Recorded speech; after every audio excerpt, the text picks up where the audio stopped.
On va vous présenter un jeu. C'est le jeu du Lumitri. Faites-vous groupe. Plutôt que de faire une leçon sur l'énergie et de la présenter au tableau ou d'écrire dans les cahiers de sciences, la proposition de Recilum avec le jeu du Lumitri me paraissait pertinente parce que ça permettait justement à l'enseignant d'être en retrait, d'observer, de guider les enfants, de leur laisser la parole, ce qui est rarement fait avec les leçons qui sont frontales. Donc là, on n'avait pas du tout cette frontalité, c'est très vivant et ça correspond très bien à leur âge. Chez elle, tout est organisé. Elle a plusieurs poubelles, de toutes les couleurs. Les moyens mis en place et donnés dans la mallette de Recilum permettaient une participation active des enfants. Monsieur Toutentard regarde toutes ces lampes et se demande où il va bien pouvoir les jeter. Vous allez la placer où? Cela reste pertinent parce qu'on reste de toute manière dans les programmes de l'éducation nationale, mais c'est abordé d'une manière beaucoup plus attractive et active. Ce qui m'a énormément plu dans cette démarche, c'est qu'on aboutit en fait à leur faire prendre conscience que pour garder la planète propre, ou en tout cas y contribuer, il est important d'avoir des gestes citoyens. Alors, vous pensez que c'est où la poubelle de tri sélectif? La déchetterie? La poubelle pour les déchets recyclables? Chez l'électricien ou dans une box? Du coup, on pensait que ça pouvait être dans la déchetterie, dans le magasin de bricolage et chez l'électricien. Pour moi, l'objectif primordial, c'était la prise de conscience pour les jeunes générations que les ressources naturelles ne sont pas infinies. Les enfants, s'ils en prennent conscience dès l'âge de 10 ans, ils vont grandir tout en pensant que c'est un geste naturel. Il faut que le geste du recyclage devienne un geste naturel. En fait, la poubelle de tri sélectif, c'est les trucs qu'on peut recycler. Dans la poubelle de tous les jours, c'est pas recyclable. Donc si on met des objets recyclables, et ils vont pas être recyclés. Le fait que l'on demande aux élèves leur opinion, ça leur fait prendre conscience de la réalité et qu'ils peuvent agir vraiment dans le monde. Donc on va vous dire dans toutes les histoires ceux qui ont mis au mauvais endroit leurs déchets.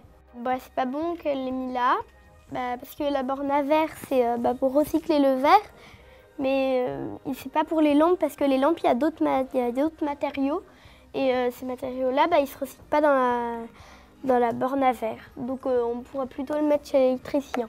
Les outils de Recilum croisent complètement les programmes de l'école primaire et du cycle 3 en particulier, en ce qui concerne les sciences et la citoyenneté, puisque c'est aussi la mission de l'école primaire de former des citoyens qui soient responsables de leur environnement dans lequel ils évoluent tous les jours et d'adapter aussi des gestes responsables en devenant des futurs adultes.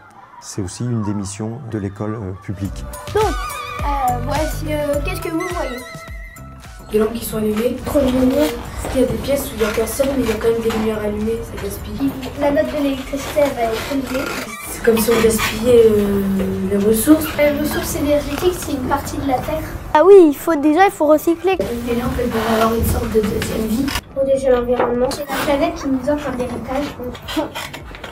Déjà, il faut bien trier dans les bonnes poubelles. Cette mallette va bien au-delà des manuels, puisqu'il y a une diversification, en tout cas, des supports pédagogiques qui est nécessaire pour que les enfants, en tout cas, s'approprient le sujet et puis puissent avoir une réelle discussion et un réel débat.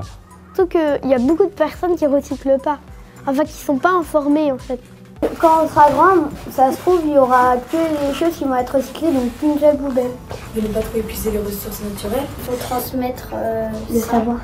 Il faut avoir beaucoup moins de ressources et après, ceux qui n'ont rien fait vont se plaindre. Toute cette dynamique qui a été créée autour du jeu Lumitri a permis d'amener, en tout cas chez ces enfants, une réflexion qui va cheminer, qui est une réelle prise de conscience. Donc il est temps qu'on en parle dans les écoles. L'enseignement ne doit pas être figé.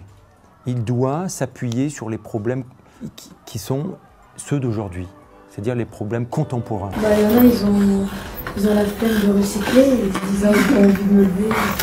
C'est des gens qui ne peuvent pas pas envie de pas polluer la planète. La bêtise des hommes, parce qu'ils ne recyclent pas les langues, pas tous.